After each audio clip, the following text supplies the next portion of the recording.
उपवास, रसाहार और फलाहार से अच्छा स्वास्थ्य।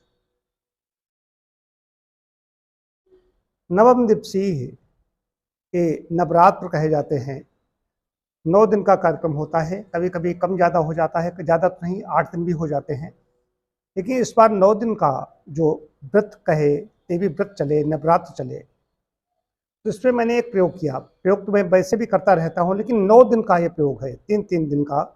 3 दिन जलोपवास, 3 दिन रसाहार, 3 दिन फलाहार। एक बड़ा अच्छा रहा।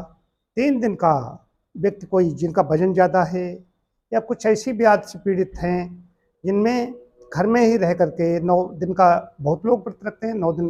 कुछ लोग ऐसे हैं जो खाली पानी पर ही रहते हैं, हमने ऐसा देखा है, सिर्फ पानी पीकर रहते हैं। कई लोग ऐसे भी हैं, वो बताते हैं, सुनते हैं, हमारे सामने ऐसे नहीं आए हैं कि कहते हैं लौंग कुटक लेते हैं, वो बात ऐसे भी लोग बताते हैं, लेकिन पानी पी करके खाली रहते हैं। हमारे यहाँ हमारे मित्र डॉक्टर सरल जी हैं, वो भी पहले 9 दिन तक पानी पी करके रहते थे। लेकिन इधर मैंने 3 दिनों तक पानी पी करके रहा। उसके बाद में चौथे दिन से 4, 5, 6 3 दिन फलों के रस पर रहा। इसमें फलों का रस है, किसी प्रकार की सब्जी का रस या सूप नहीं है, आग की पकी हुई चीज़ कोई नहीं ली गई इस काल में।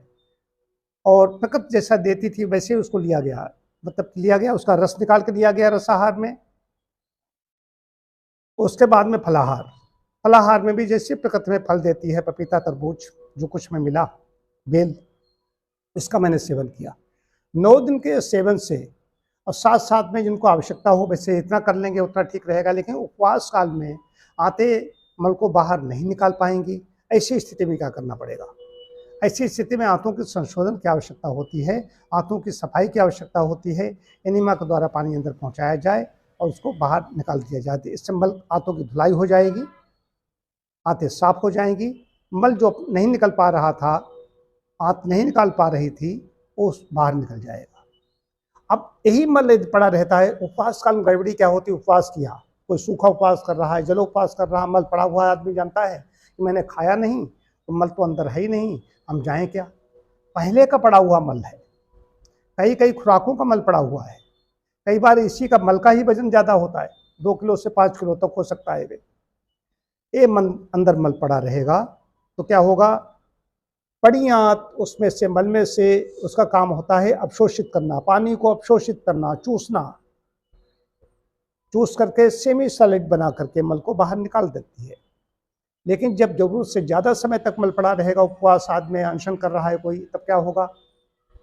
बड़ी आंत, उसमें स्वभाव है चूसने का, चूसेगी, चूसे के मल को कड़ा बना देगी, गांठें बन जाएंगी, गांठें इतनी हार्ड हो जाएंगी, निकलती हैं, कई बार मल द्वार को फाड़ देते हैं, कई लोगों को पाइल्स इसीलिए हो जाती।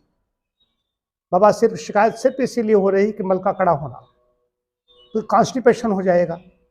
तो उपवास के बाद में आंतों का संशोधन जो हम लोग करते हैं प्राकृतिक चिकित्सा में, पंचकर्म में जो किया जाता है, आंतों का संशोधन, ये बहुत आवश्यक हो जाता है। तो उपवास किया, रसाहार किया और फलाहार किया, यह संक्षिप्त है, 9 दिन का कार्यक्रम है, कोई भी कर सकता है।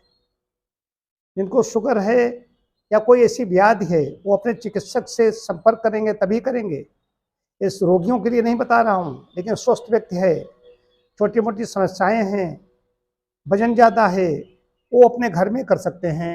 लेकिन आंतों की सफाई के लिए किसी से संपर्क कर लें, ऐसे चिकित्सालय हैं जगह जगह, उनसे संपर्क कर सकते हैं, या इतना सीख लें जाकर कहीं पर, अपने घर में भी ये सब कार्य कर सकते हैं, एनीमा वगैरह ले सकते हैं। अच्छा हो उपवास काल, पेट में पट्टी डाल लें मिट्टी की।